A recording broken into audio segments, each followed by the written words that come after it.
Good evening. This is Katie Catchman, and it is Wednesday, February 23rd, 2022 at 7:15. And I now open the committee of the whole and we'll begin with a roll call. Thank you. Obi, Here. Ellis, Here. Francie, Here. Catchman, Here. Lawrence,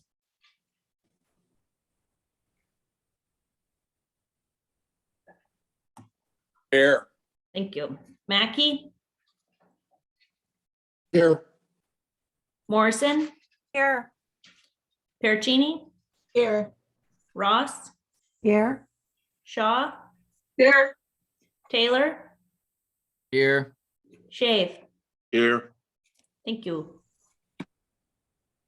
Tonight, we do have two guest speakers. So we're going to start out first with Rock Creek Project Management Services. And I do see Bernie O'Donnell on the line. So Bernie, I'll hand it over to you. Good evening.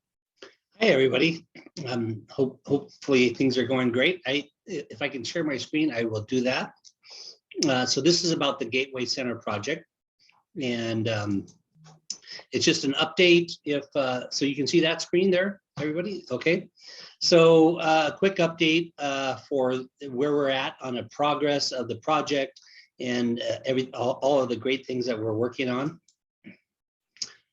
It's a big PowerPoint. It's 9 slides, so hopefully I can get through it fairly fast.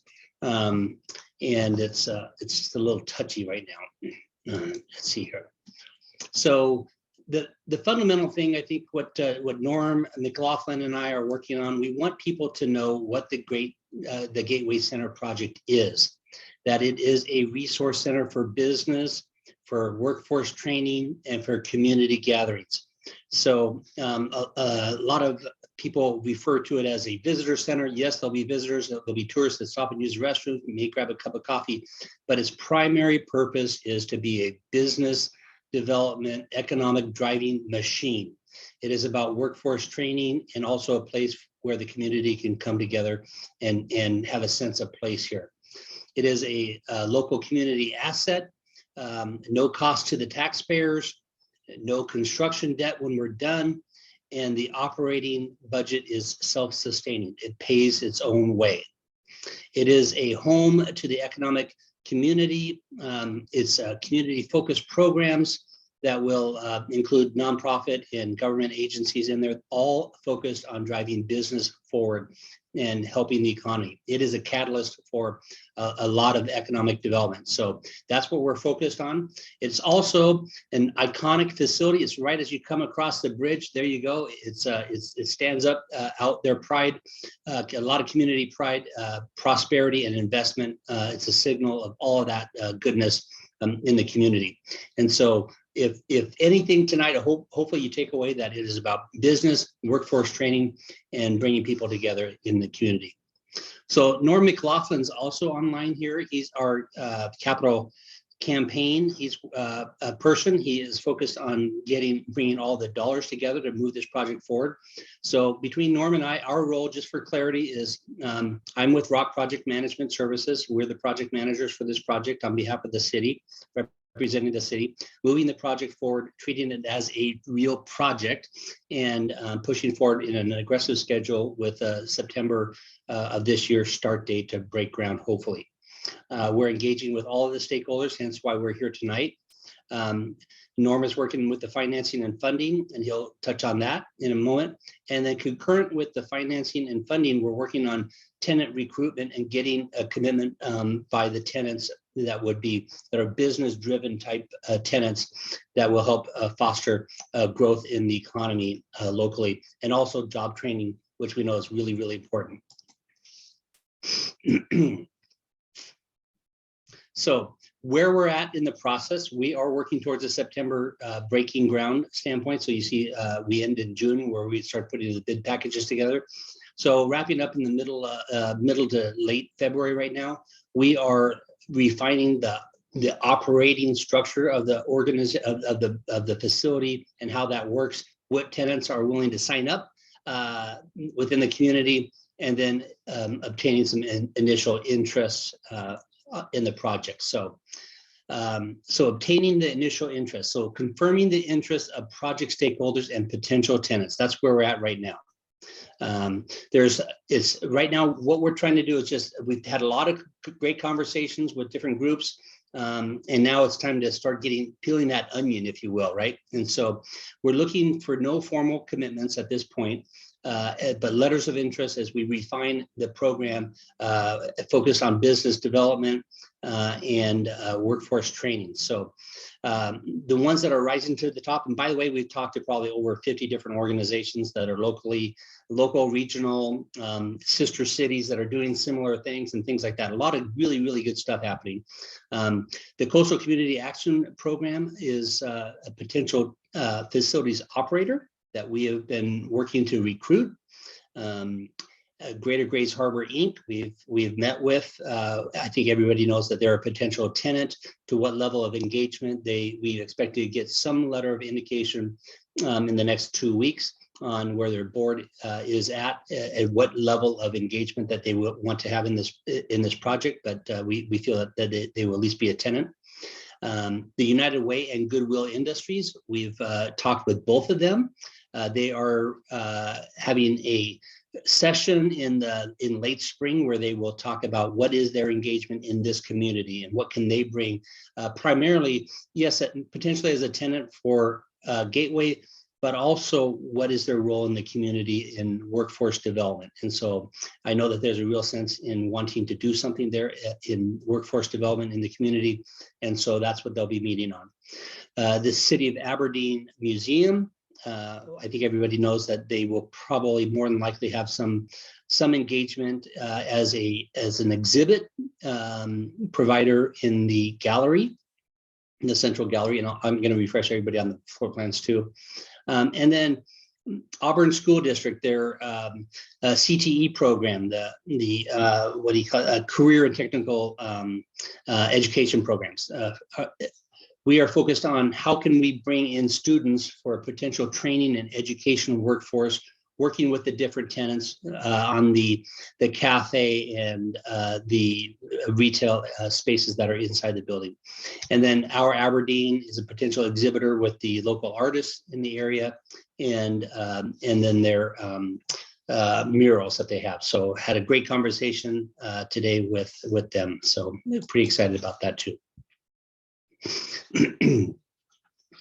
So this is the first floor, and I apologize for how busy this is, but for the people that aren't familiar with the floor plan, I wanted to just show it again here tonight. That this is the first floor. It's more of a commercial-based type, a public-facing floor. And the first floor has a kitchen, a commercial kitchen. It's got a cafe and serving area. It's got a gift shop, an event gallery in the middle here, and then it's got an auditorium here for conferences and things like that, and the gift shop over here. Okay, so what we're looking at for tenants and how this program works on the first floor is we're looking at workforce training where either Goodwill and United Way would occupy these spaces, running the cafe, the coffee shop, and maybe even the commercial kitchen, and then working with Lynn Best's group at the school district there for their CTE program, that they would provide the workforce, the students that are customer facing and serving the public and getting some good education and hospitality training. Business development education, includes our Aberdeen in the event gallery and showcasing some of their artwork and all of the local artists. The museum would of course have some space in there. And then our parks department the idea behind that, if Stacy's online, are thinking on running the auditorium and the rental and how all that works. If businesses want to lease out for conferences, the auditorium or the exterior spaces, that's an opportunity. And Parks is doing that for the pavilion, the cabin pavilion there, could also do that for this area here.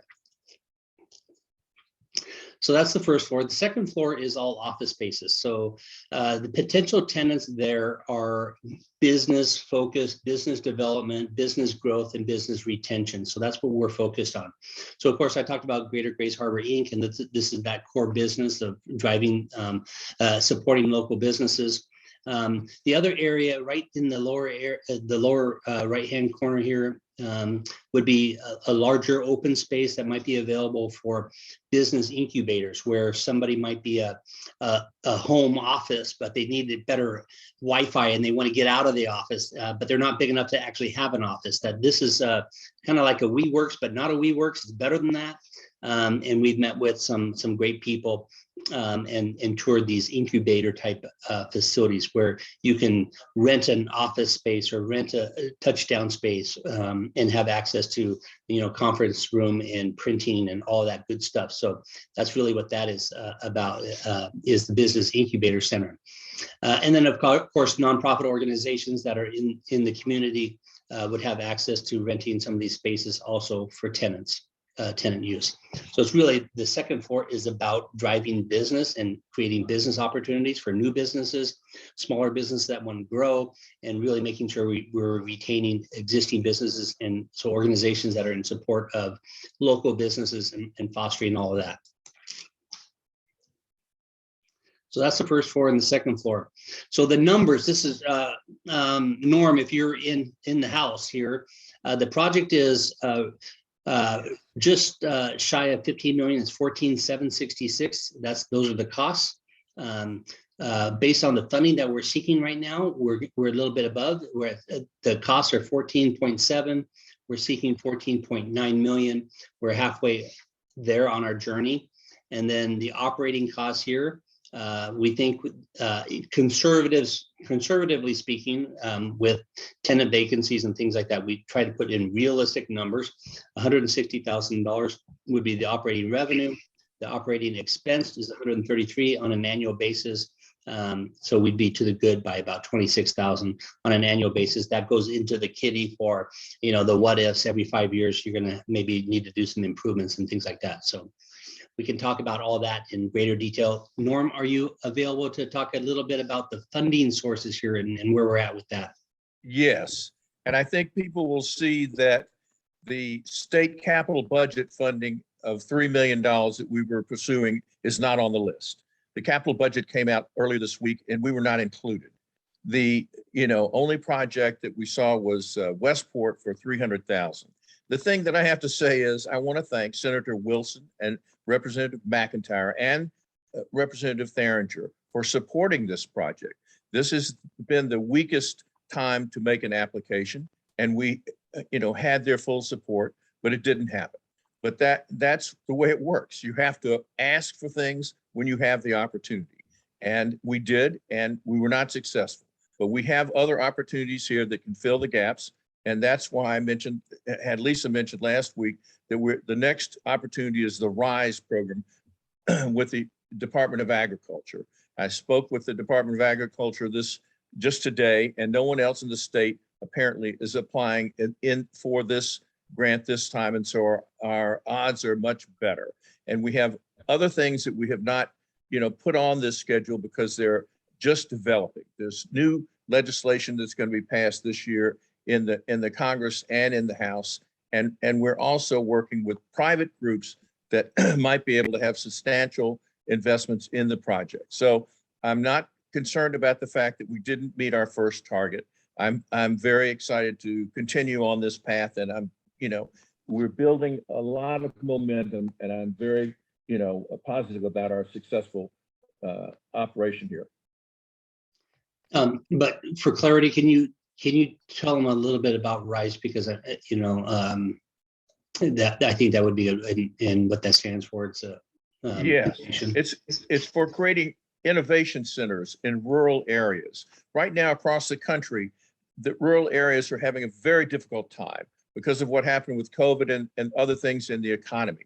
And there are groups that are getting together to support tech innovation for rural areas. And you actually have very good broadband. So we're working with the National Innovation Center and others to apply for this grant, which is specifically for this purpose. And I've got to tell you, when I look at what's happened in Washington State, it's kind of sad to me that they've created something called Blue Maritime that has given other regions of the state special innovation centers that are thriving. Aberdeen and Grace Harbor is the only place in the state that hasn't gotten one of these. And so it's our time. I've heard Lori Jenkins, the leader in the House, talking about how we need equity in this state. And that's, you know, what we're going to be pursuing. But we're going to have to start with the Department of Agriculture, I'm afraid.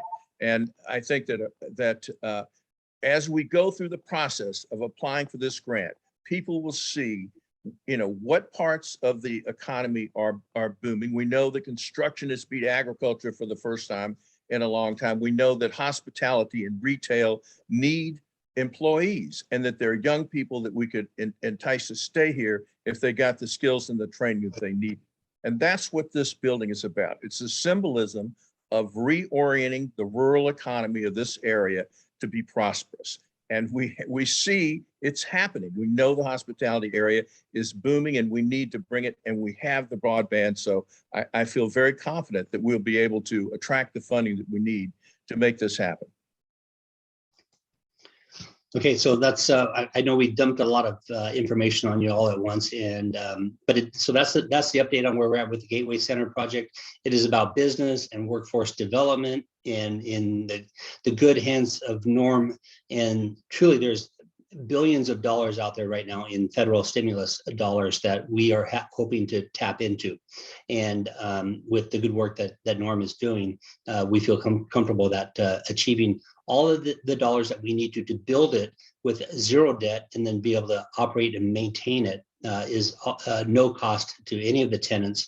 And to drive this forward, it's truly will be a community asset that drives business forward. So an investment right as you come across the bridge, we expect that it's going to be a catalyst for more development. So it is really, really exciting. We've had some wonderful conversations with state legislators at the federal level also, and then county and community, just everybody we've talked to, once they understand really what this is about and how things are coming together, it's pretty exciting. So with that, I'll turn it back to you, Councilmember Kochman, and if you have any questions and others, feel free.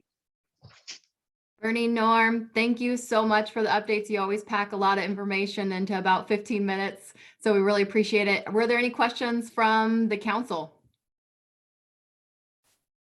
And you're probably gonna have to speak up because there's still a screen share. So Bernie, if you wanna stop that screen share, there we go. Okay, Liz, go ahead. Thank you. So I may have missed the boat at some point, but my understanding of the process was that you folks, our consultants, would get back to us with more like a reality check.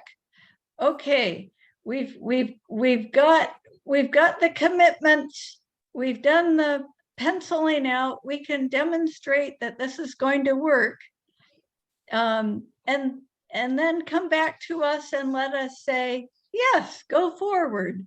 Or you come back to us and you say, well, we came close, but didn't quite cut it. And then we look at what our options are from there. I appreciate your enthusiasm and optimism, and I certainly hope that the numbers continue to pan out. But to say that we're looking good for a groundbreaking in the fall, I guess I'm not quite feeling that same level of confidence until all the numbers truly come in. Totally understand. I guess as project managers, our job is to treat it like a project. It's got a schedule, it's got a start and a finish, and a lot of challenges in between, and we just keep moving forward. That's kind of where we're at. We're finding the funding, keeping things on track, building that momentum and driving forward. And if the decision makers in the city, which all of you are, of course, say halt, there's a different direction we want to go, that's your decision. We've been commissioned to take this project, make it a reality, and drive it forward, and that's what we've been driven to do. So we have the city funding that's been put out there, that's been committed, has been a huge catalyst to opening the doors to Senators Murray and Cantwell's staff, to state legislators, and really having a wonderful conversations with a lot of movers and shakers in the industry. They understand the importance of this and how important it is to this community. I think it's really a one chance to make a big difference in driving something forward. And so I won't get into the politics of it, but I think it is a really great positive thing that's happening. It's really exciting to be a part of.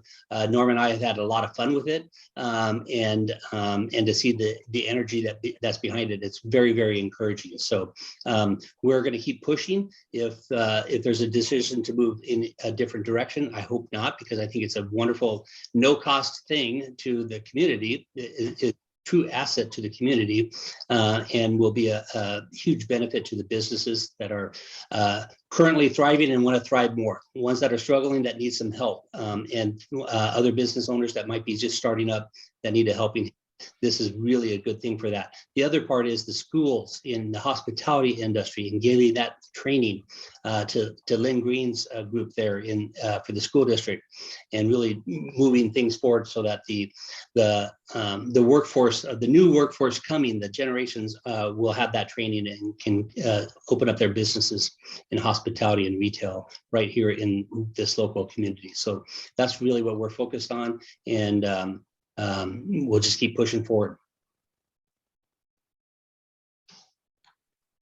Councilperson Shaw, I see your hand raised. Did you have a question or comment? Thank you. Bernie, please correct me if my understanding, if I restate it, is not correct. But as I understand it, we went for a direct appropriation and weren't successful. And our timeline was built on getting a direct appropriation. But we know that both the federal and state government are preparing to budget billions of dollars for different various projects. And while we didn't get a direct appropriation, we have a chance of being successful in the more competitive, egalitarian, equity-based, bureaucratic approach to funding, grants and other things. And so I agree with Councilmember Ellis that September might be optimistic, but is it wrong to say that we have reason to be very optimistic that we could be highly competitive on these new state and federal grant funds that are coming? Because we have a shovel-ready project. Yes, absolutely. And we're in touch with Dunk at the Commerce Department and others to track these funds. The federal government has not promulgated all the regulations that go with the distribution of billions of dollars that are going to happen in this state. And Commerce has promised to tell me once they've cut the cheese where the funds are going to go, so we'll be able to identify what we need for this project. I think the other thing that's important for people to know is that this project is not competing against any other city priorities. There's fire stations that are needed. There are police stations. There's an upgrade to the levee and the rail overpass and all of those important projects. This is not competing for that, and so it wasn't a surprise that this supplemental budget request with the state didn't go through, but that's why we're targeting 17 million for $14 million. And so we're going to have some losses, but the energy that's behind it and the money that's truly billions of dollars out there, and every legislator that we've talked to, nobody has said, no, this is a bad idea. They're all very, very supportive of it. So it's very, very encouraging. And it's a matter of time. We really, truly believe that the dollars will be there for a September start date. And as a project manager, you got to have a schedule, right? So we drive towards that schedule. Do a but for analysis, but for this, we couldn't have, it had to happen in October or November or December or January. But that's what we're driven towards, and that's what you paid us to do. So that's what we're doing. Well, we want you to be ambitious on our behalf, so thank you. We're working hard. Thank you. Well, Bernie and Norm, thank you so much for joining us. Is it okay, Councilman, would you like to continue ask questions, or would we prefer to move on to Stream Team and take them offline? Is it a question that will I have benefit? one question. Okay, go I ahead. have one. Yes, I didn't hear you guys speak of anything, or that I couldn't detect in the diagrams of the building being ADA accessible. Is it? Yes, it is. It's ADA accessible. It's got an interior elevator. Yeah, everything's ADA accessible. The push buttons to the front doors all work. All that's all planned into the design. Okay, thank you. Very quickly, Councilperson Ellis. Okay, you mentioned, Norm, that we have good broadband, but what I'm hearing is we need high-speed internet, and without that, we're not going to get very far with the business development side of things. Well, that is very interesting. I've seen a map of the PUD's, internet that they supply, and I'm not sure exactly how fast that is, but I will certainly check into that. The innovation group, rural innovation group that I'm dealing with, really talks about retraining people in rural areas for the high-tech jobs, which we see people moving to the coast for. And so I'll check that out and see if it meets the speed that they expect and let you know. Super, thank you. Uh-huh.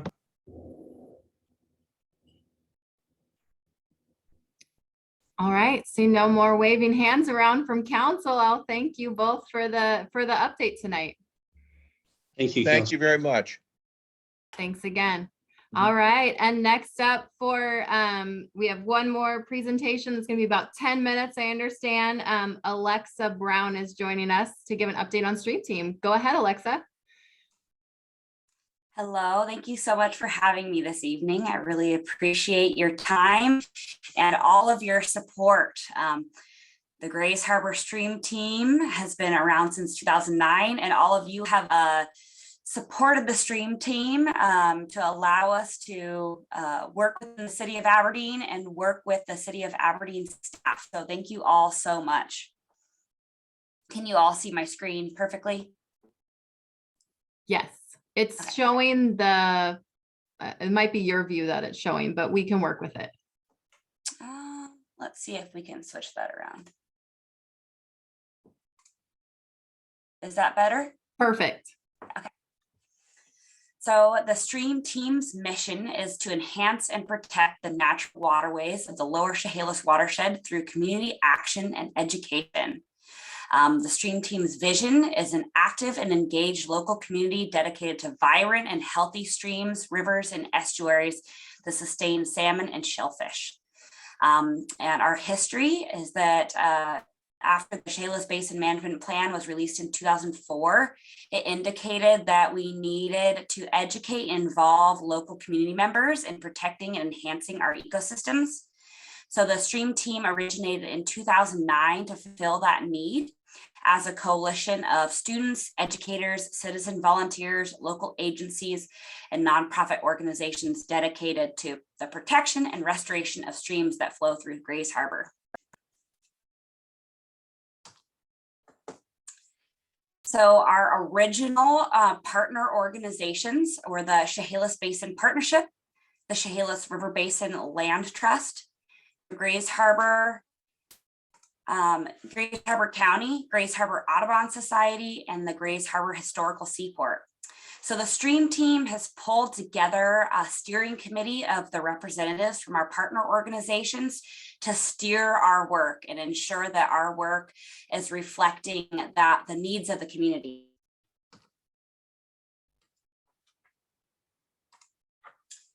So our frequent collaborators, we have many frequent collaborators. A lot of students from the Grays Harbor College Forestry Department come out to help with our stream cleanups in the city of Aberdeen. And we have lots of other partners locally. I won't name them all here, but we have a nice, good list. So our sponsors, well, you guys are a sponsor of the Stream Team, supporting our work within the city of Aberdeen.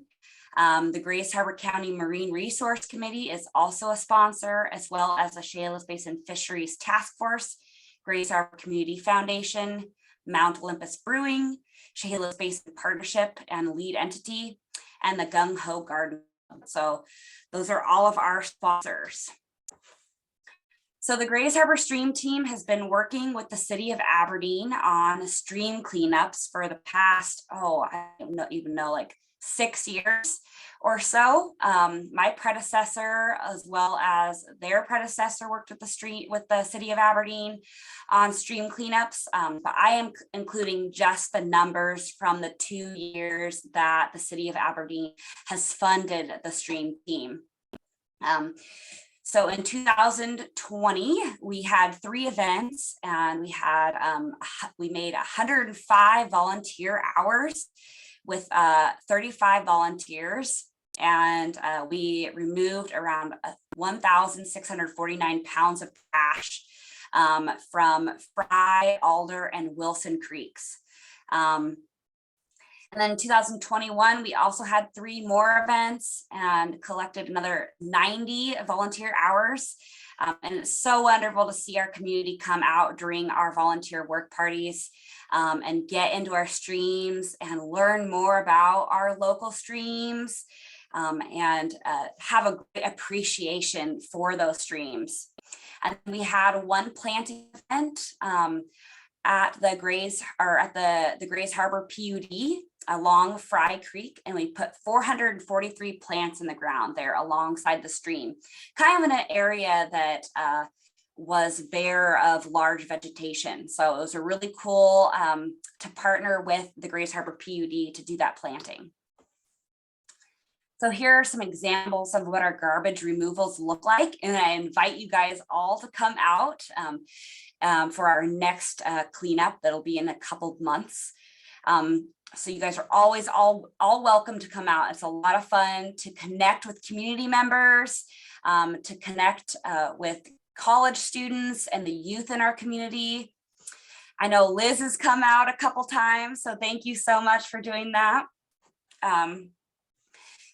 So here we have a lot of Grays Harbor College students here at the Dollar Tree parking lot. This is where we normally meet for our Fry Creek cleanup.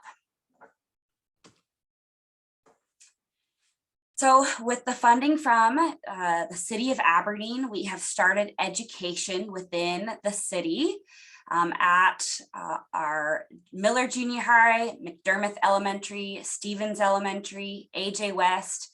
All of those schools have been involved with lessons for 5th and 6th graders on the water cycle, stormwater, wastewater, watersheds, and low impact development practices. So prior to COVID, we were bringing students out to the wastewater treatment facility for tours.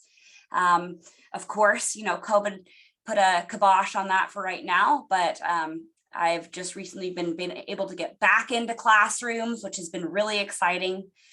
We were able to have an outdoor field trip to the Bishop Athletic Center, where we had 36 HiCap students out, and they learned about the water cycle.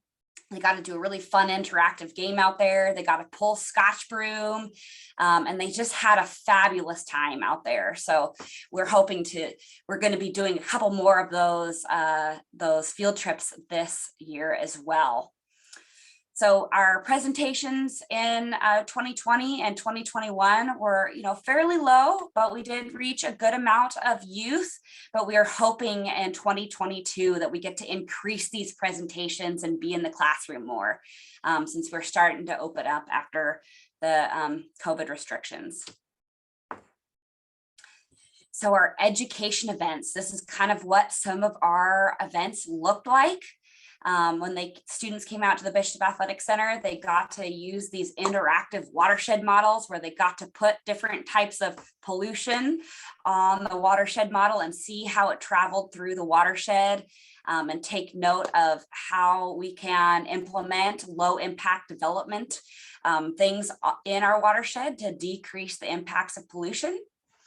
And then we also, here's a picture from the wastewater treatment facility where students got to see as the water came into the facility and went through the facility, and then where it went into, was discharged into Grays Harbor. So they really thoroughly enjoyed that. And we did it on a day that was kind of cold, so it wasn't too stinky for them.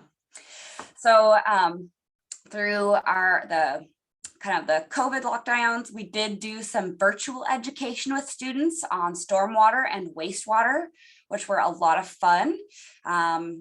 Even though they weren't in person, kids still got interested and learned more about these processes. So through the City of Aberdeen funding, we have been able to do some outreach events. In 2020, that was, really slowed down because of the COVID situation. But we typically in past years attend the Shorebird Festival, the Splash Festival at the Grays Harbor Historical Seaport, Prairie Appreciation Day, Causey Days, and then we coordinate a watershed festival in conjunction with the Fall Festival at Lake Sylvia. Last 2 years that hasn't happened, but we've substituted with a salmon viewing tour during the fall when our salmon are returning to our streams, so that local community members can see our salmon and see them in our streams when they're returning. So we reached 182 adults in 2021 and 41 youth. And then we've also been offering virtual talks to contractors and community members on stormwater and low impact development techniques.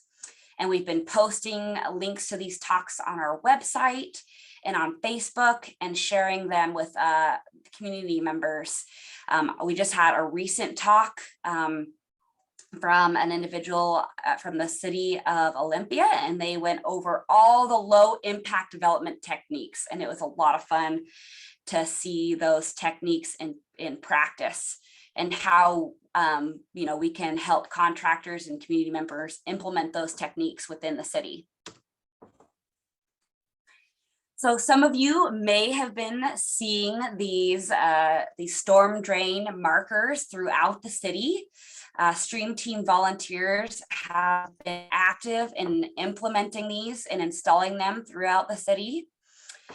So we've had 2 events in 2020 and 2 events in 2021 where we got most of our 700 storm drains markers installed. There's a few patches within the city of Aberdeen that need storm drain markers, and we will be implementing those this summer. But it's a really fun project.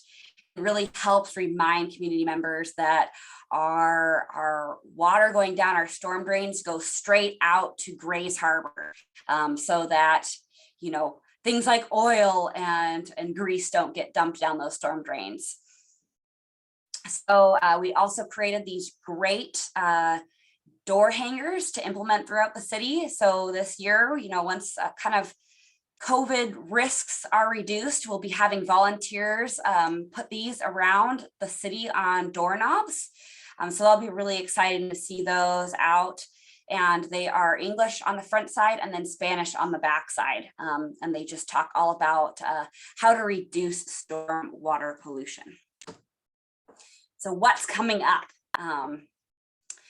So we're continuing to grow our programs, especially since we're seeing kind of some sunlight at the end of the tunnel with COVID. So we're hoping to get into more classrooms this year with the wonderful support from the city. So we'll be doing watershed model activities, water quality testing, and then field trips to the water treatment facilities. Possibly not the wastewater treatment facility for a while, given, those issues with, COVID, but hopefully to our water treatment facility. And then we'll be deploying door hangers citywide. We'll be having the Watershed Festival and the Return of the Salmon event. We will have our presence at local festivals and at the Sunday market. It's a great place where we meet a lot of locals that actually get involved with Stream Team activities once they meet us at those events. And then we'll be doing education and outreach for community members and contractors through those virtual talks. And then hopefully we'll be able to do some in-person talks as well. And then we'll have that final deployment of storm drain markers this summer. Field days for HiCap students, and then some volunteer plantings. So thank you all so much for your support of the Stream Team. We're just so thankful, and we just are so excited to be interacting with the city of Aberdeen and help implement those goals that the city has. So thank you so much. Do you guys have any questions? Alexa, thank you so much for that. I had one question for you really quick. What day is your next cleanup plan for? You said a couple months from now. We haven't put one yet on the calendar, but it will be in, I believe, April or May, probably around May. So I will share that with you guys, and maybe I'll see you guys, a couple of you out there. Yeah, thank you. Yeah. Questions from council members? Yes, Ms. Ellis. What's the HiCap program? The HiCap program. So it's a program that runs through most of the city of Aberdeen schools and throughout the state. And a lot of the students are just high achieving, really driven students. So they've been identified within their schools, and they participate in this program, and they have this opportunity to come out sometimes on field trips and whatnot. But it's been really exciting to get them out because just with COVID and everything, not many students have been able to go on field trips. So it's exciting to see that we get to bring students out now. Thank you so much. Thank you for all you do. Of course. Thank you for your support. Alexa, I got a question for you. Yeah. When I noticed that you're doing water sample testing, are you guys testing for microplastics? So with Twin Harbors Waterkeeper has been testing for microplastics in beach sand out on the coast, but we haven't tested for microplastics within the city of Aberdeen. It would be something interesting to explore though with students. So okay, thank you. happy to explore that. It's a pleasure doing cleanups with you. Yeah, thank you so much. It's always great to have you out. Thank you.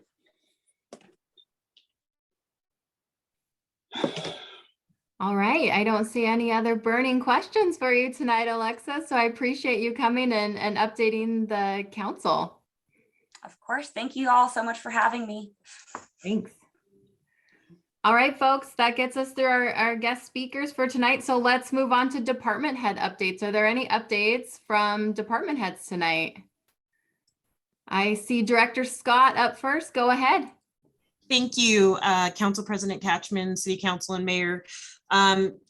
President Catchman had asked me to give a brief update on the Thunderbird Motel. And some of you may know, most of you probably won't, but when that closed, we did a walkthrough of that for abatement, and it did not meet the standards for abatement. There's a procedure and process that we have to go through for abatement, and it didn't qualify. So what we've done is we've put that back on the list, and we're working through the regulatory process to get access again to reevaluate that to see where we stand in terms of what that looks like and where we can move forward with that. So I will keep you in the loop as we gain more insight into the new conditions inside. We're excited. This is our second one of the year, but we have a development team meeting, which is a team of city staff that meets when we have new development that wants to come into town. And so we've got one that's looking right now, and we're going to meet tomorrow. So hopefully we'll be bringing some really good news forward. And then the last item is we've been preparing for the FEMA visit next month for a community rating system for our CAV update. And that gets us into a community rating system, which would result in potentially lower tax, flood tax or flood insurance rates, excuse me, for our citizens. So it's a long process and we are working our way through it. So we finally have FEMA scheduled to come in, and so that's a big task for us next month. So that was all I had tonight. Thank you. Thanks, Director Scott. Were there any questions for Director Scott about her update? All right, any other department heads wishing to give updates tonight? I don't see anyone coming off mute here, so I'm going to hand it over to Mayor Shea for the mayor's report. Thank you. Just a brief mention that I just have the one application for the Ward 2 Position 3 council seat. And we're going to award that seat March 9th. The other thing I want to mention is Well City. I think we're all familiar with Association of Washington Cities Well City program, but it doesn't get mentioned all that often. Stonna Cummings down on the first floor oversees that. She does a great job. And this letter from Association of Washington Cities, I don't know if, did everybody get this and already see it? Where it says congratulations, where we've earned the status of Well City. A distinction by making an outstanding commitment to employee health. And they achieved this during the pandemic. Each 2022 Well City recipient receives a 2% premium discount on their AWC Employee Benefit Trust medical premiums. So that's a big thing. The city staff here in Aberdeen works towards that goal, and they've been very successful. And because of that, and because of the efforts of being a Well City, we save on our insurance premiums. So I thought that's pretty cool. That was pretty neat. Lastly, I'd like to mention that the City of Aberdeen Civil Service Board is looking for a citizen volunteer to sit on that board. So if anybody's interested, let me know. It needs to be a citizen, not a, we have a council representative already. So, and that's all I have. Thank you, Mayor Shave. Next up, we have our non-standing committee reports. Are there any updates from council members tonight before we wrap this up? Councilperson Ross. Thank you, Councilmember Cashman. I just wanted to mention that I attended the Downtown Aberdeen Association Business Forum last week, and also the Council of Governments meeting last Thursday evening. And yesterday I listened into the Greater Grace Harbor Inc. annual meeting. So that's what I've been up to. Thank you. Councilperson Ellis. Thank you. Last night I attended the Historic Seaport Board meeting, and the Lady Washington will be back in town for the month of July, and hopefully with health regulations lightening up, there'll be much more activity happening out that way.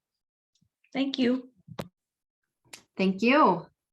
Are there any other updates tonight from council members? Seeing none, I'm going to conclude the committee of the whole meeting and hand it over to the mayor. Thank you, Council President Catchman.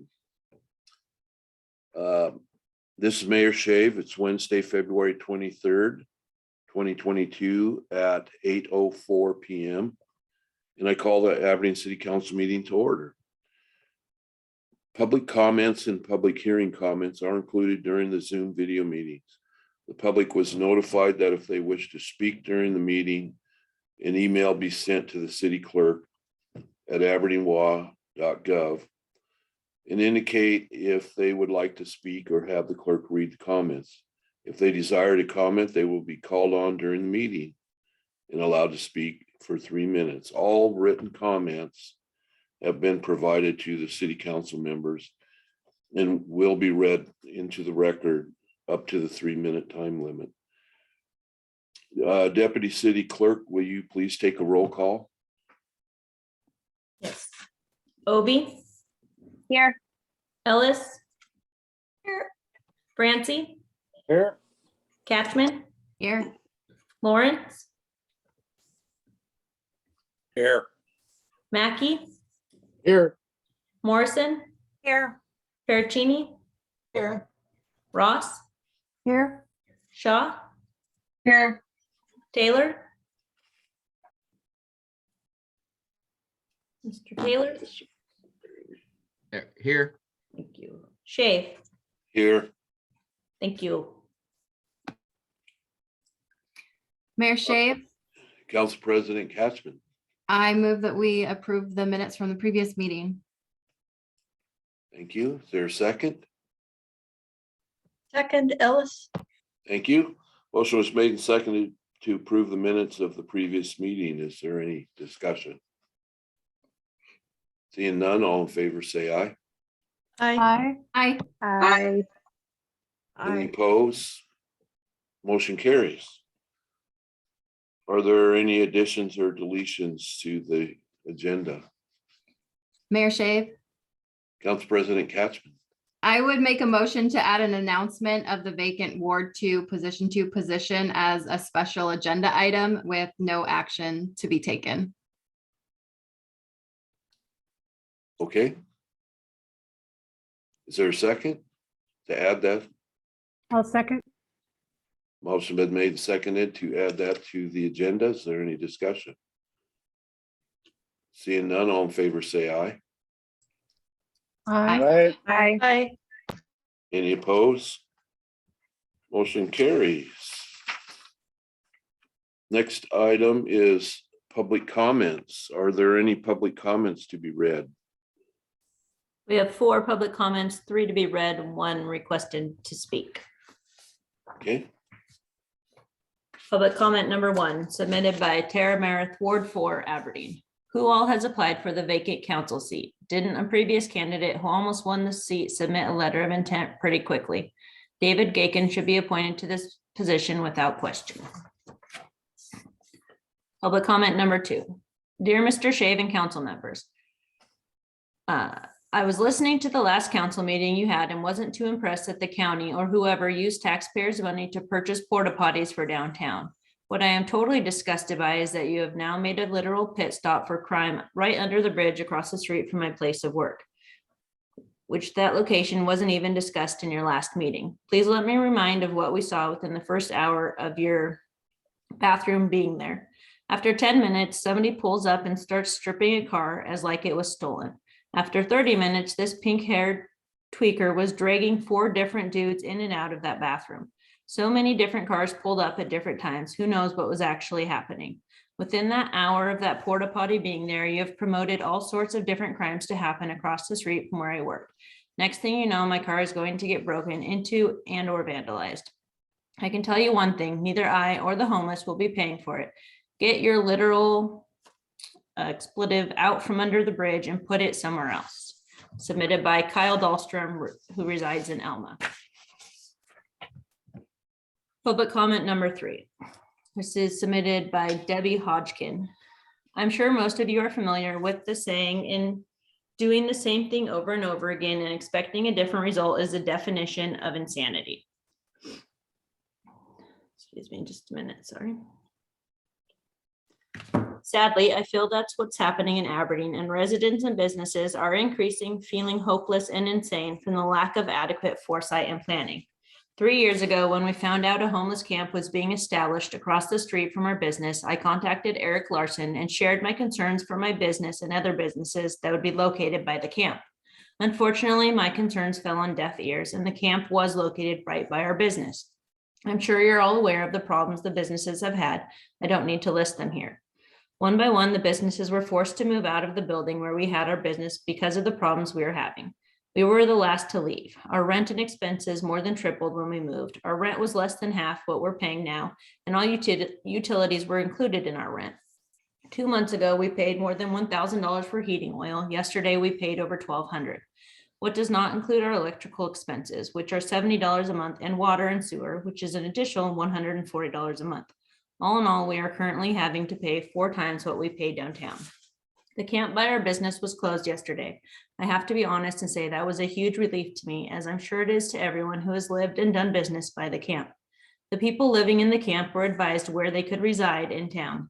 They're supposed to just sleep in those designated areas from 11 p.m. to 6 a.m., but we know they will be allowed to take over those areas 24/7, which causes tremendous problems for any business they choose to live by.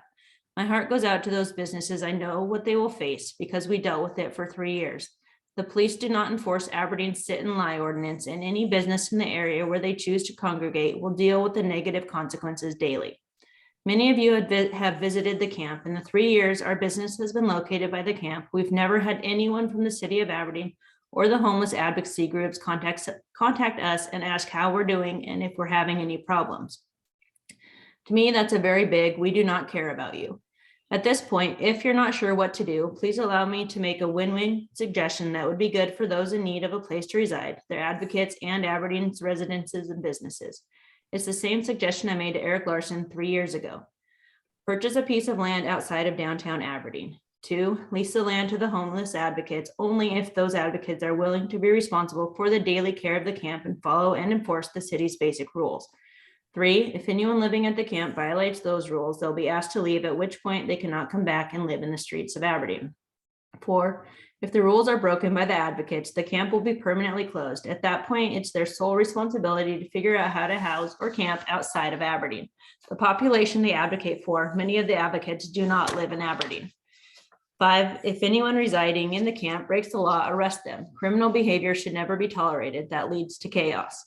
6, have all the service organizations that assist them, CAP, meals, etc., go out to their campsite as needed.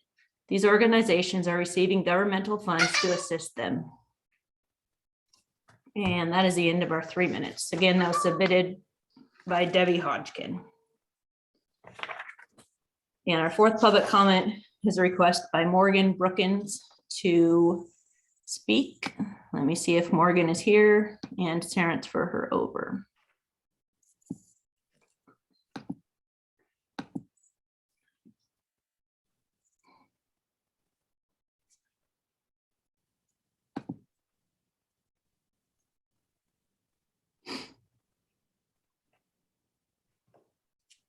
Morgan, if you're here and with us, please unmute and you will have the floor for 3 minutes.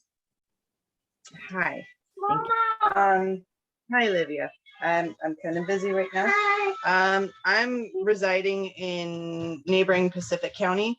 I am just kind of kidbitzing. I've recently been helping out with a lot of the mutual aid efforts on my own dime.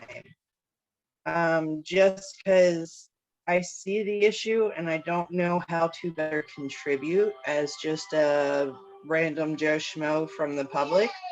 I'm gathering a lot of information, different opinions, observing what different business owners and how they're reacting. Like, I do understand, Olivia, please. Mama's busy. I do understand that it's a multifaceted issue that is hard to navigate. I just want to remind the city of council, or members of city council, there we go. that we need not put a price on compassion. There's multiple ways that we can navigate this issue. You know, saying people can sleep at this time and that time, how are they going to stay warm? How are they going to keep their stuff dry if they've got to pack it up and there's nowhere to go for them? They're not welcome anywhere.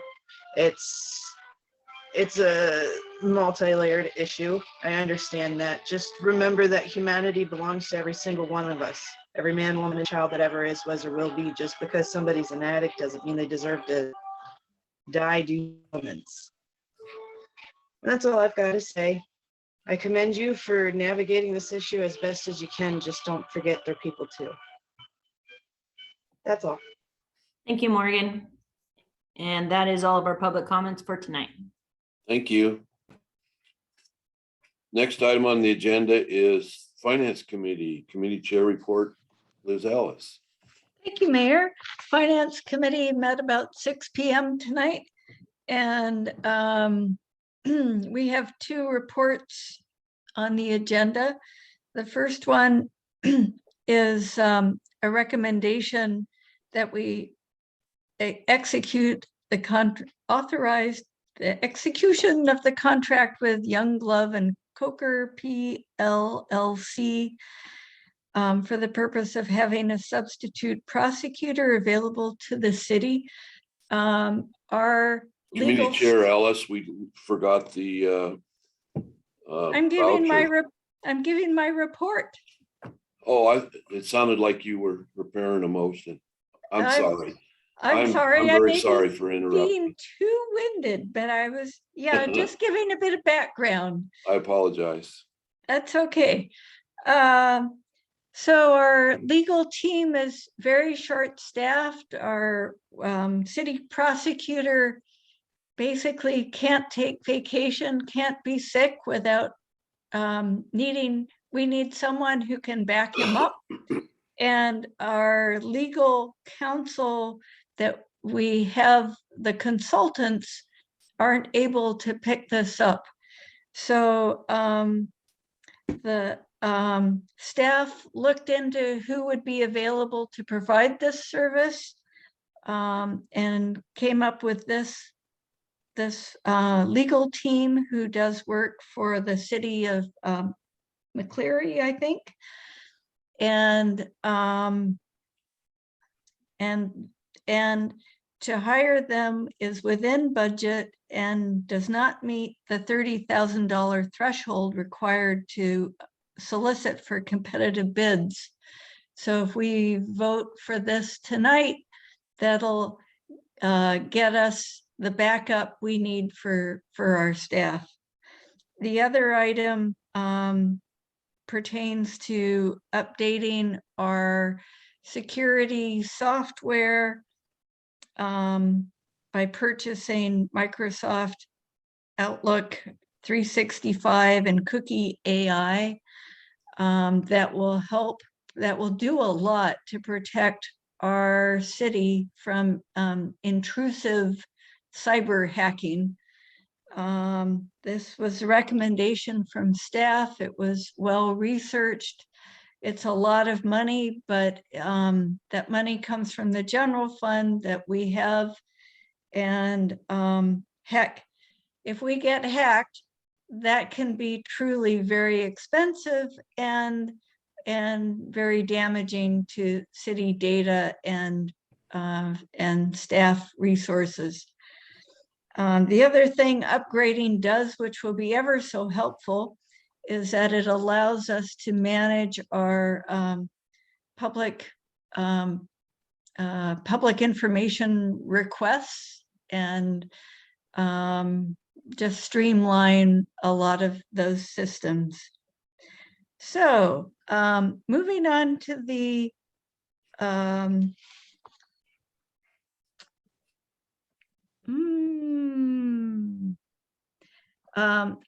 I move that we approve expenditures. A second. Thank Motion you. was made to approve the expenditures. Is there any discussion? Seeing none, roll call vote, please. A motion to approve accounts payable in the total amount of $735,885.20 and payroll in the total amount of $91,018.63. Check numbers 25403, 76349 through 76543, and wires 1312, 1313, and 1317. Obi, Yes. Ellis, Yes. Francie, Yes. Catchman, Yes. Lawrence, Yes. Mackey, Yes. Morrison, Yes. Pericini, Yes. Ross, Yes. Shaw, Yes, Taylor. Yes. Motion approved, Mr. Mayor. Thank you. Okay, so on to the first report. Finance has a report from Finance and the Deputy Corporation Counsel recommending that the mayor be authorized to execute the contract with Young Love and Coker PLLC for the purpose of having a substitute prosecutor available to the city. I move we adopt this report. I second it. Thank you. Motion is made and seconded to adopt this report. Is there any discussion? Seeing no discussion, all in favor, say aye. Aye. Aye. Aye. Any opposed? Motion carries. The report is adopted. Okay, the second report from Finance and the Finance Director recommending that the city purchase Outlook 0365 and Cookie.ai, a one-year subscriptions, and have them installed by IT as soon as possible. I move we adopt this report. I second it. Thank you. Motion was made and seconded to adopt this report. Is there any discussion? Under discussion, Councilmember Shaw. yes, I just wanted to share that I won't be supporting this tonight. I think it's too much too soon without enough opportunity for the council to explore it. Just a couple of thoughts. The sole source argument, I have questions about, because if Outlook was the only way to go, Google would be out of business. I know there are many public agencies use Gmail as their primary provider, and it just feels like a lot of money in February when we just have not had an opportunity to really ask some questions. So thank you. Thank you. Any other discussion? Councilmember Catchman. There are a couple people on the line, so if there were questions that you wanted to get answered, Councilperson Shaw, I would imagine that they're on to answer any kind of questions like that. Well, mainly, thank you, Councilmember Cashman. I read the whole report. One of the arguments that was made is that, Google is a web-based environment, yet we're going to go to Microsoft 365, which is web-based. And I just don't want to take up everybody's time with my questions. I attended the Finance Committee meeting and I listened to what was said there, and I've read the whole report. This is the kind of decision in my professional environment that is usually made by a user group, not just, brought in the form of a big spend after a few weeks of having, but again, I'm just stating it's a coin toss, because on the one hand, they're telling us we're vulnerable, and if we don't do this, we could get hacked. Well, the only group I know on Grays Harbor that got hacked was using Outlook. So I don't know what the gamble is. Everything's a risk. And I just wanted to share with the council why I won't be voting yes.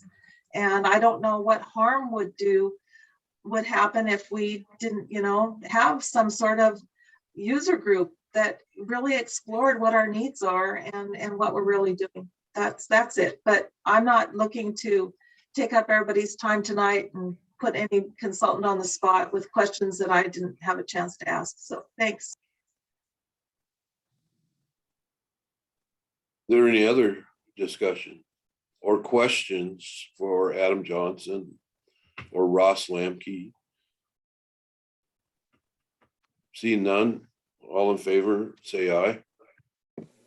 Aye. Aye. Aye. All opposed? No, No. I count 3 opposed. No, Let's have a roll call vote, please.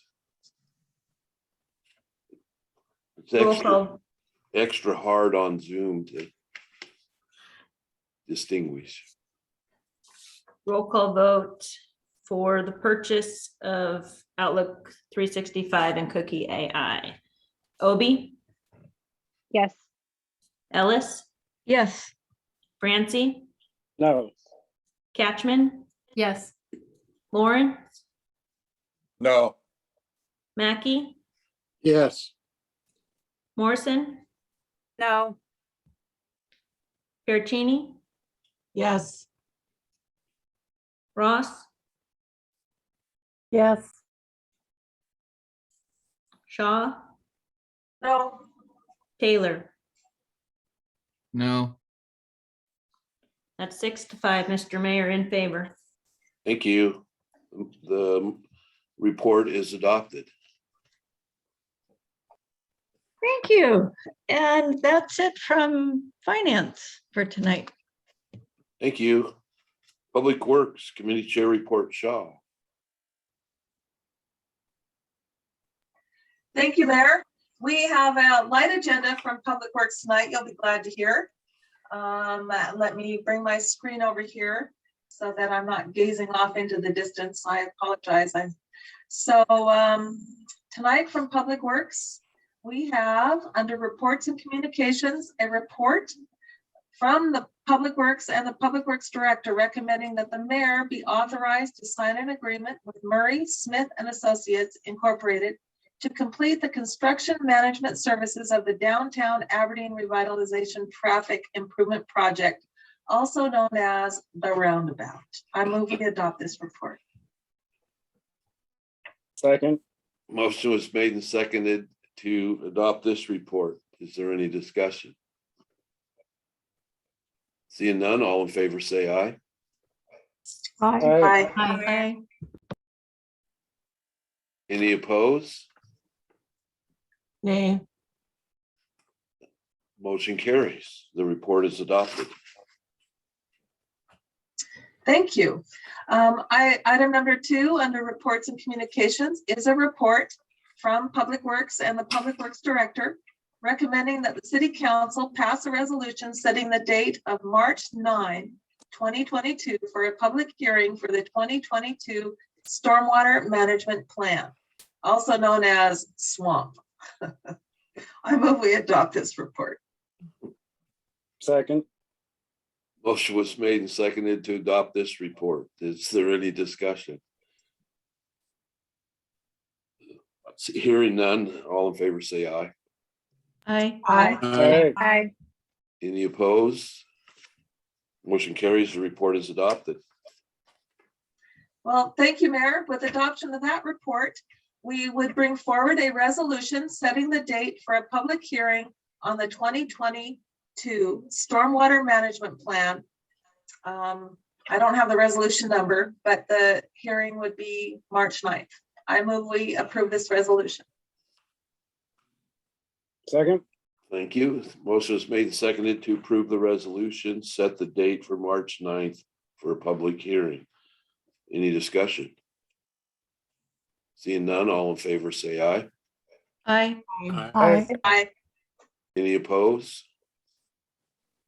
Motion carries. We'll Your have our- resolution 2022-02. Thank you. So that is everything from Public Works tonight. I love your comments, descriptive comments on the projects, the roundabout, which has always been one of my favorite things. Okay, enough said. Public Safety Committee Chair Report, Councilmember Ross. Thank you, Mayor Shea. So Public Safety met this evening at 6:30, and we'll hear first from the City of Aberdeen Fire Department. Chief Hubbard provided a report from the Fire Service Specialist, Monica Myers, for the month of January, which included 25 home visits, 4 home visits for smoke alarm installation and 13 smoke alarms installed, as well as home fire safety education. There were 16 public service assists with referrals. Assistance with the Grays Harbor Quick Response Team for Aberdeen and Hoquiam included 15 911 calls for overdoses and 4 follow-ups. And she is asking that we pass this information on. This is excellent information for everyone to remember in terms of just public safety. On your homes, make sure your address is visible. Keep your areas around the hydrants clear. Move over for emergency response vehicles. It was mentioned that a lot of accidents are a result of people not getting out of the way for somebody responding to an emergency. Do not park in fire access lanes and refrain from calling 911 for non-emergencies. Definitely call 911 if it is an emergency, but otherwise find the non-emergency numbers to call. Also from the fire department, both our Aberdeen Fire Department and our fire service specialist, Monica, received special awards from the American Red Cross for saving a life in Aberdeen. She received the alarm award from the American Red Cross for helping to get a fire alarm installed in a local home. The gentleman was awakened in the night when an electrical heater in his bedroom caught on fire. He was in a deep sleep, and without the fire alarm, he knows that he wouldn't have been awoken, and he was saved as a result of that. So it's really great, this service that the American Red Cross provides, and we're very lucky that our local fire department is involved in this program. And following up for the fire, we do have one agenda item on the docket tonight. Now we're over to the police department. We discussed briefly for our meeting purposes, it appears we'll be going to in-person council meetings in March. So we will also be doing in-person meetings for our public safety meetings starting in March. And last year, there was a House Bill 1054 that caused our local police department to take out all their lethal shotguns from the fleet. And so they were able to get a $36,000 grant to replace those with different types of guns and things that are now legal. And so they're very fortunate that they were able to get that grant, which also includes training on these new devices. The update on the City Hall encampment, it is completely closed as of today, and the parking lot is free for people to park. And I believe we'll soon be getting a fence around that area. And I'd also like to say that next council meeting, we'll be hearing from our police mental health navigator, Elena Moore, and she'll be providing information about how she's involved with the police department. So I'm looking forward to that. So that's the reports from our meeting tonight. And we do have one item on the agenda. There's a report from Public Safety and the Fire Chief recommending that the mayor be authorized to sign the memorandum of understanding to provide fire protection and emergency medical services to the city of Cosmopolis through December 31st, 2022, under the terms provided in the MOU. I move we adopt this report.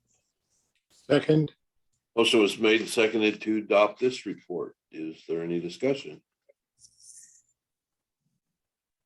Under discussion, Councilmember Shaw. Thank you, Mayor. In reading the report, I had a couple of questions. I reached out to both the chair of public safety, the fire chief, and our corporation counsel to share what I wanted to bring up tonight. But in sections 1 and section 9 of the contract, it says that the extension of this MOU may be authorized by the mayors of both cities. And then in section 9, it says we authorize the mayors to modify the contract. For Aberdeen's purposes, I don't know about Kazi, but for the purposes of our process, I think any extension or any modification of this contract should at least be brought back to the city council for ratification. We should be informed. And so I would offer an amendment on our side that the council be asked to ratify any changes the mayor enters into.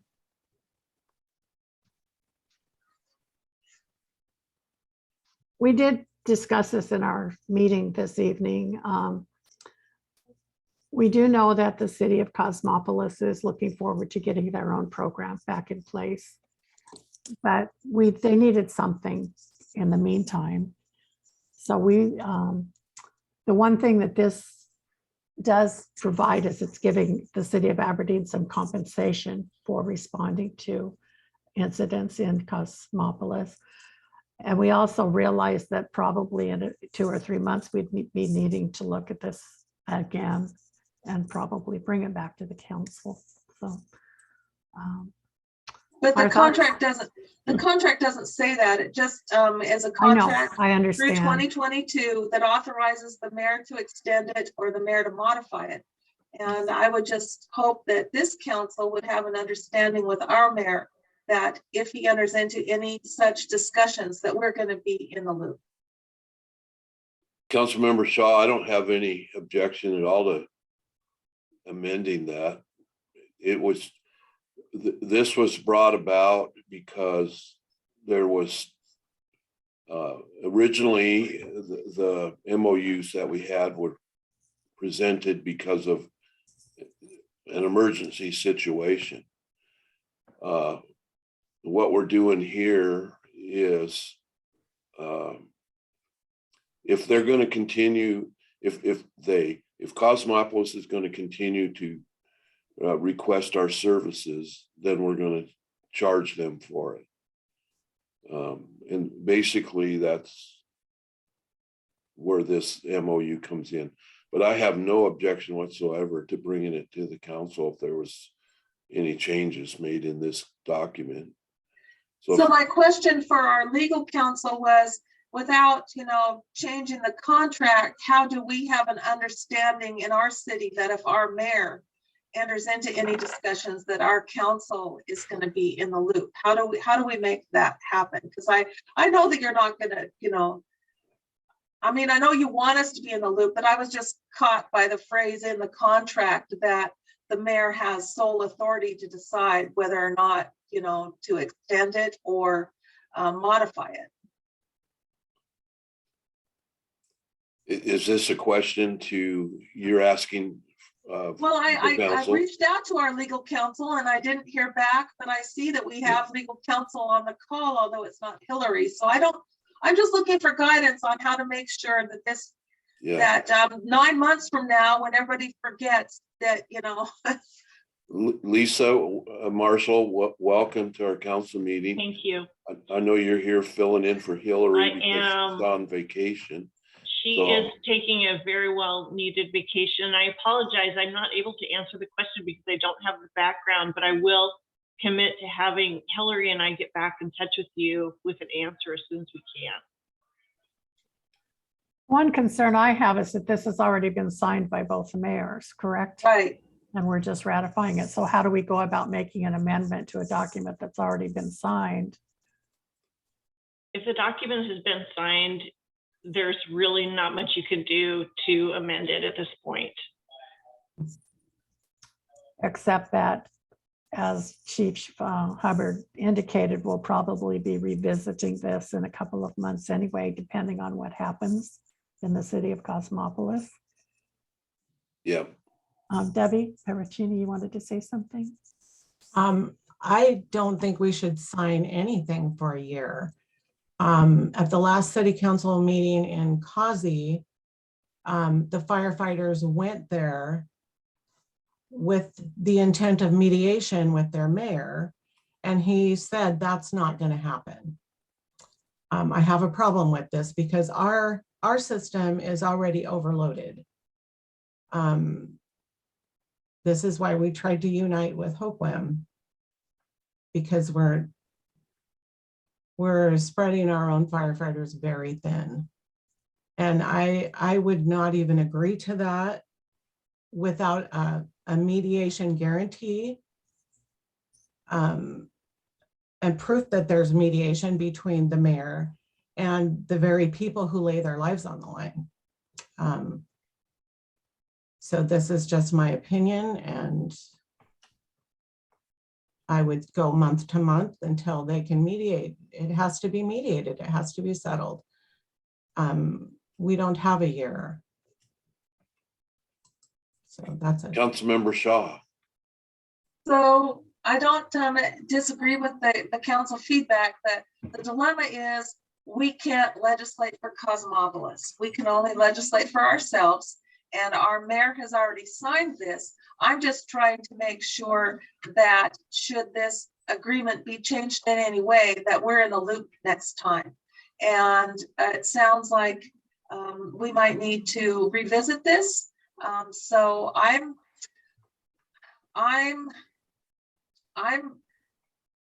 in favor of, I would vote to support the, I don't know what to do, because I am having a real problem, with the clause that gives, both mayors the ability to just extend it.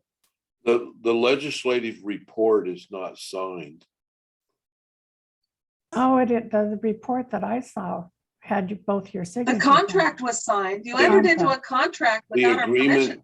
agreement of both mayors of the contract is signed, but the administrative legislative report is not. So we could make an amendment.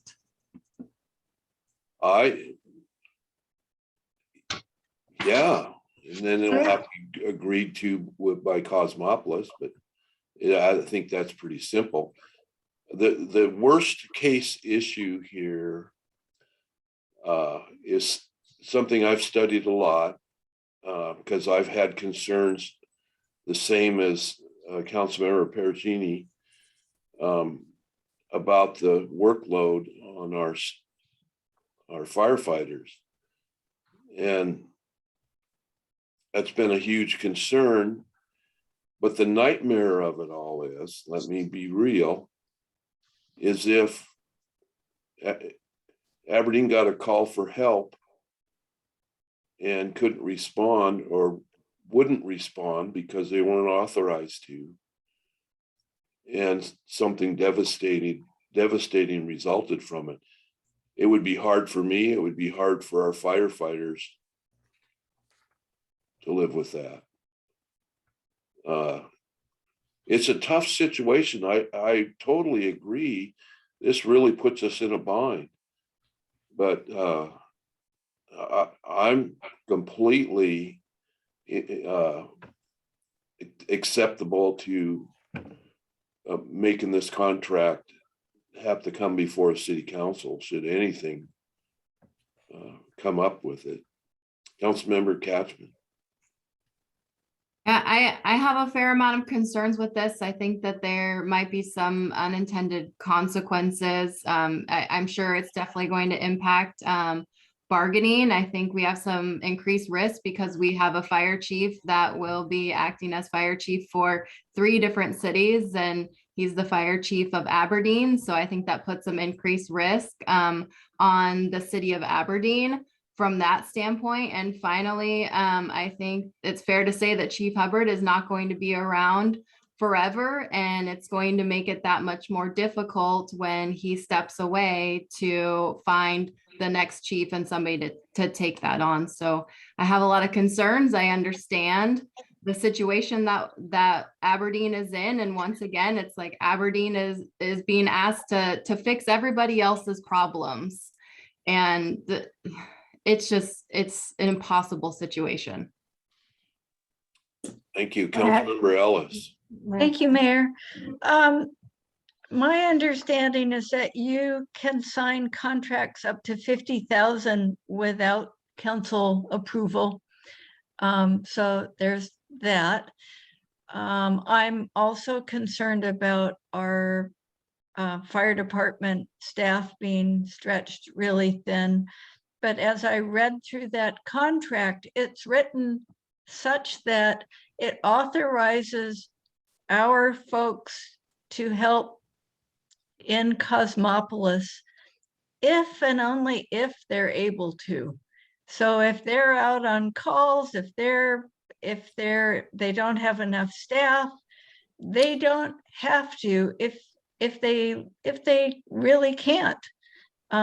And when they do, that we will be reimbursed for their time. And I thought that was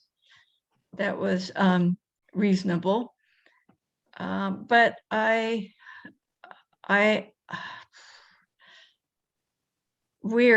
we're all shoulder cities, and to be there for each other, it works both ways.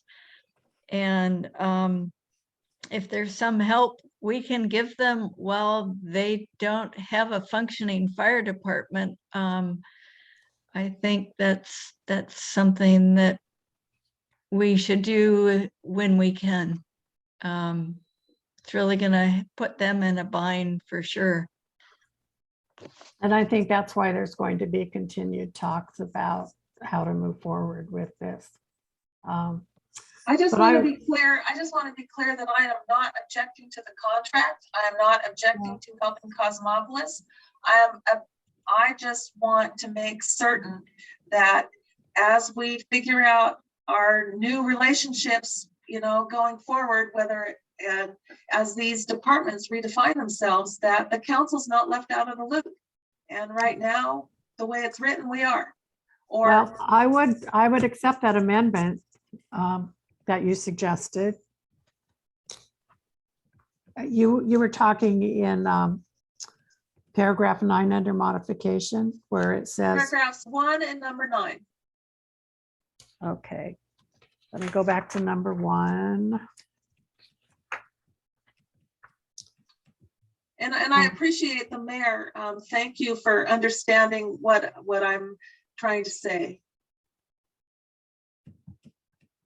Okay, so extension of this MOU may be authorized by written agreement by the mayors of both cities. And you would like to maybe add as ratified by the city council? Subject to ratification by the council. Okay. So subject to ratification by city council. And then basically the same thing on paragraph 9. Yes. Okay. Because I think, we're operationally, the mayors can, decide operationally what we need to do to get along. But when it comes to obligating any kind of taxpayer responsibility for anything, the council should be involved. Okay, are you making that a motion? Yes, please. I will second that motion. Motion's been made and seconded to amend the contract as described. Is there any further discussion? Seeing none, all in favor, say aye. Aye. Any opposed? Motion carries. I will accept the motion to. Oh, you're muted.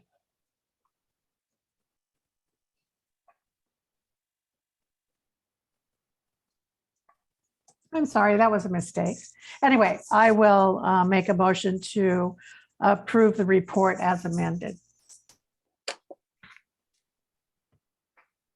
I second. Thank you. Motion is made and seconded to approve the report as amended.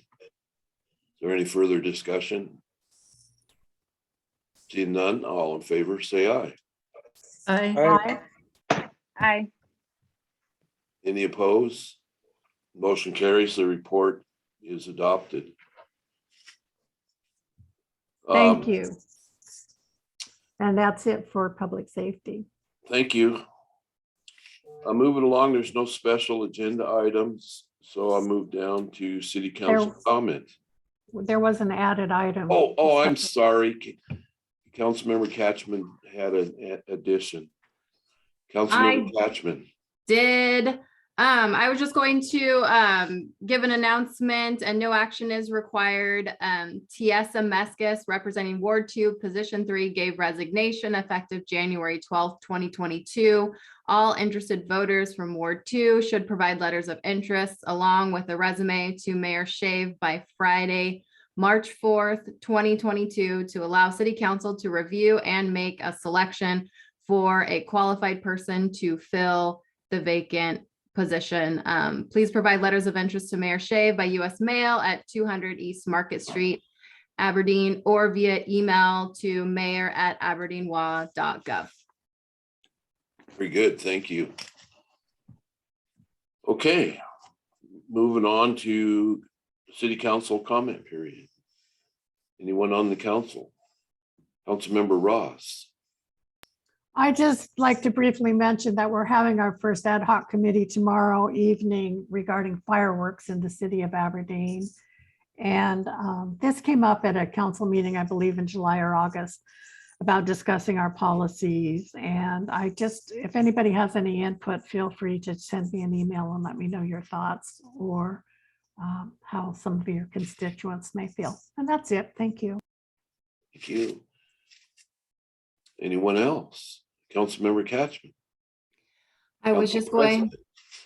Thank you. I was just going to let everybody know that we are going back to meetings that are in person, including a hybrid option beginning March 9th, barring any issues with technology and testing and whatnot. So I wanted everyone to be aware of that. And there'll be additional information coming out, I believe, in the council packet for how all that might work if there's anything different to expect. It worked good when the folks that we bought it from were here and showed us how to use it. So I assume it'll work good. And We're that's going what to do some testing and make sure that everyone's comfortable with everything. Yeah. That's what I was gonna bring that up also in comment period. So I don't have anything else. If there are any council members, I'm sorry, Mayor, if there are any council members that do plan to not attend in person, if you wouldn't mind shooting me an email. Council Member Shaw. So I don't know yet whether I will be attending in person. I was hoping for more information on what being in person looks like so that I can make an informed decision. So yes, I look forward to more information on how council members can participate. And Mayor Shave, I don't want to be the one. Is there anything else? I want to give the floor to you if there's something else you wanted to share on behalf of public safety, the fire department.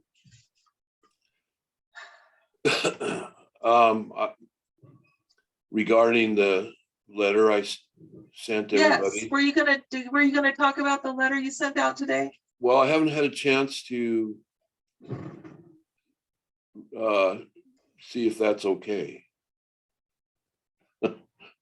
So I've been thinking about it this whole council meeting, whether that would be okay to make that announcement. I'll just make an executive decision. I'm sorry. I'm sorry to put you on the spot. I thought it was because you were busy and forgot. I'm sorry. Well, I'll be honest, I don't have permission to make that announcement right now. So. Mayor Shave, Yes. Stacy. Could you let the council know about the building? Oh, thank you. The city now owns a building for the future museum. Today we signed the paper and turned over the check to the title company. Well, I guess we need to get the papers back from the title company or something, or maybe we have all of them already, but by this time, but yeah, we own a building. I see you come on, Tom. Yeah, you have my full permission if this is related to me, and if it's not related to me, you still have my full permission. We'll just roll both ways. All right, thank you, sir. Here's a letter addressed to me, Mayor Shave. After substantial consideration and discussions with my family, I have made the decision to retire as chief of the Aberdeen Fire Department, effective June 10th, 2022. It has been my honor to work in the fire service and serve the citizens who entrust us with their safety for 29 years. It has been my privilege to serve as the fire chief of the Aberdeen Fire Department since my appointment in 2012. As a department, we have accomplished great things by working together towards common goals. The members of the Aberdeen Fire Department are true professionals who amaze me on a daily basis with their dedication, their ingenuity, and their ability to adapt to the daily challenges of providing fire and emergency medical services. It has also been my distinct honor to provide leadership to both the Aberdeen and Hoquiam Fire Departments since 2018. The members of both agencies, the administrative staff, and the RFA Planning Committee should feel proud of the work they accomplished during the RFA planning process. I would specifically like to thank Corey Smith, Finance Director for the City of Hoquiam, Retired Assistant Chief Rich Malizia, Assistant Chief Matt Miller, and Assistant Chief Dave Golding for their consummate professionalism and dedication to the process. Although Proposition 1 was not approved by the voters of Aberdeen and Hoquiam, the work accomplished will provide a solid foundation for future cooperative discussions. And the chief made it very clear this letter was prepared before the vote for the RFA. So this wasn't something he decided to do because of the RFA. He's put in a lot of hard work for a lot of years, been a super asset to the city of Aberdeen, and also now Hoquiam. And we're gonna have a tough time replacing him, I can tell you that. I don't know if anybody will wear shoes that big.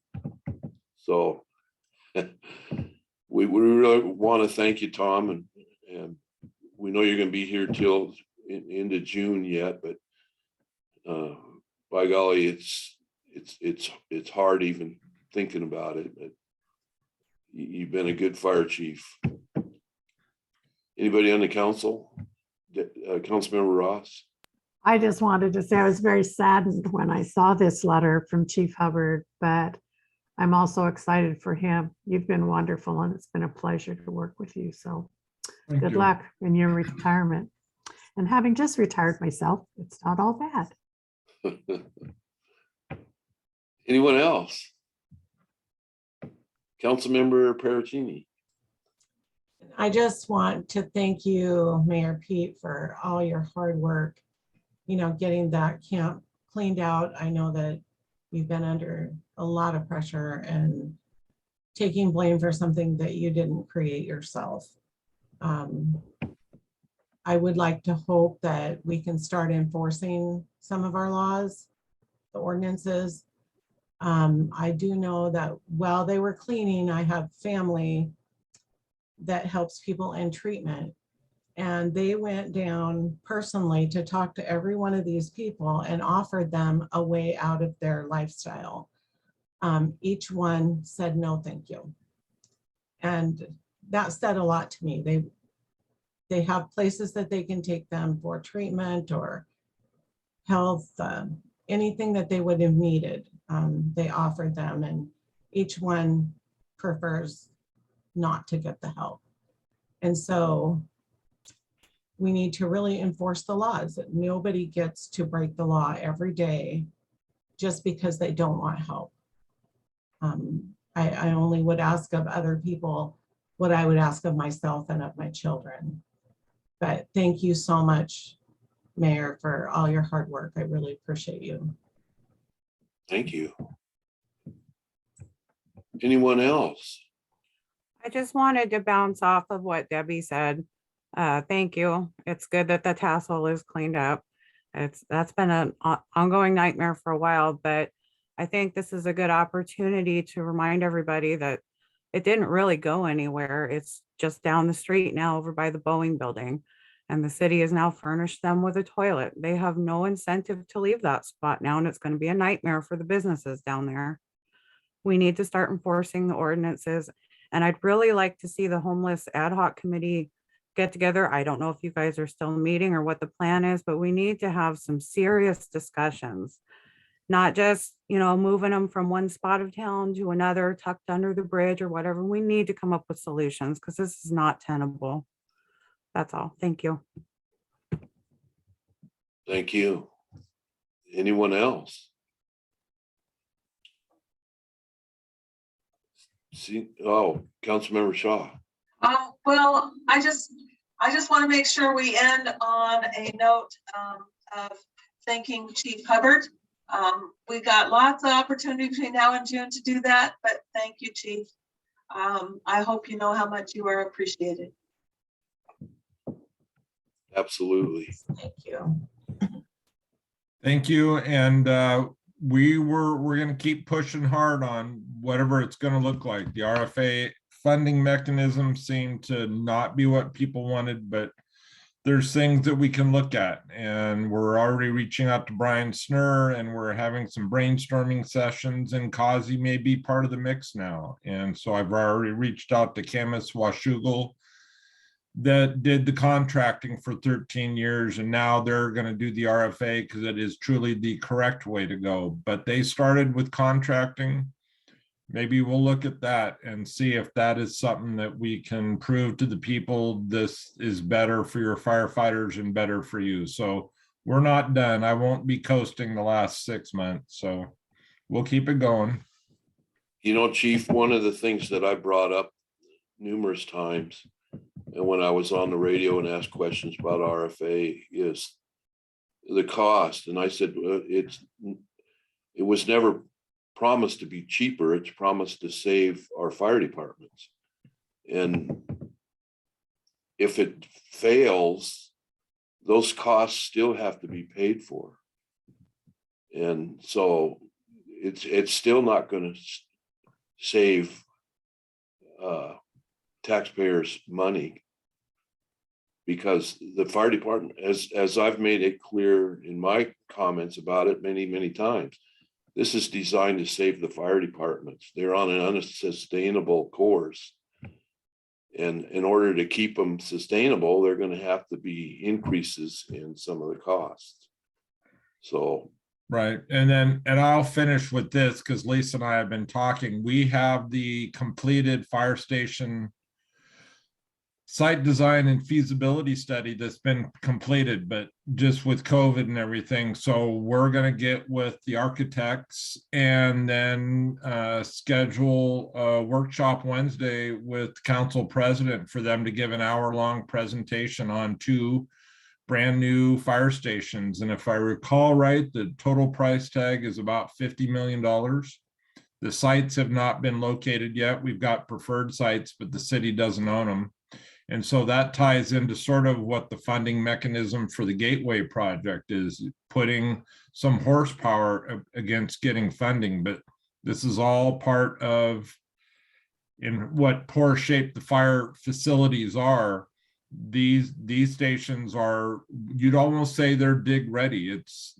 We have full drawings and schematics and elevations and needs, and we'll have TCA architecture take about an hour and walk you through the process so that you too can start figuring out, okay, where are we going to put them?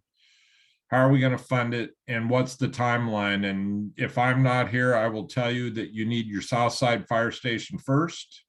And then within a year or two, you need your headquarters fire station. But your South Side Fire Station with Cosmopolis in the mix now, we need to house 5 people there. 4 minimum, 5 is ideal. And that was the staffing under the RFA as well. And if we were to keep Causey in the fold, we still need a brand new fire station in Aberdeen because Causey Station is too far away from the main population in South Aberdeen. It's outside that 5-minute response limit that we're shooting for. So in my big picture, that I've always thought big picture, that Causey Station is a great station for the south end of our response area. You put 4 people there. Then you have our newer station somewhere, maybe around Pioneer Park, somewhere in there over by Weyerhaeuser, maybe on the blacktop at the shops at Riverside, which is land owned by DNR. And they've been saying they're more than willing to do some sort of land swap, and that would be ideal. And that's a 5-person station. That station alone is about 13 million. And then the headquarters station, we really haven't identified areas other than it's down in the flats and it's built to meet some of the tsunami standards, but not all of them. But it doesn't need to, because then you couldn't build it there, and the restrictions don't prohibit you from building based on what we're going to be doing. That will be a very large station. That will be the bulk of the stations, the apparatus, administration, and with the ability to expand. It was designed for the RFA with the extra stuff. The programs that we're going to be able to run, those will still be there because that eventually has to happen. So we're hoping in March or April that we can set aside a non-council night to hold a workshop for them to present it to you so that you can see, okay, here's a goal we need to move forward with very rapidly, and the price tag that goes along with it. So I'm looking forward for you all to see it, because a lot of work went into that study as well. It took over a year to complete, and it is now complete. Oh, sounds good. Thank you, Chief. Is there anyone else? Councilmember Ellis. I move we adjourn. Motion was made and I'll second. seconded to adjourn. If there's no objections, I'll adjourn this meeting.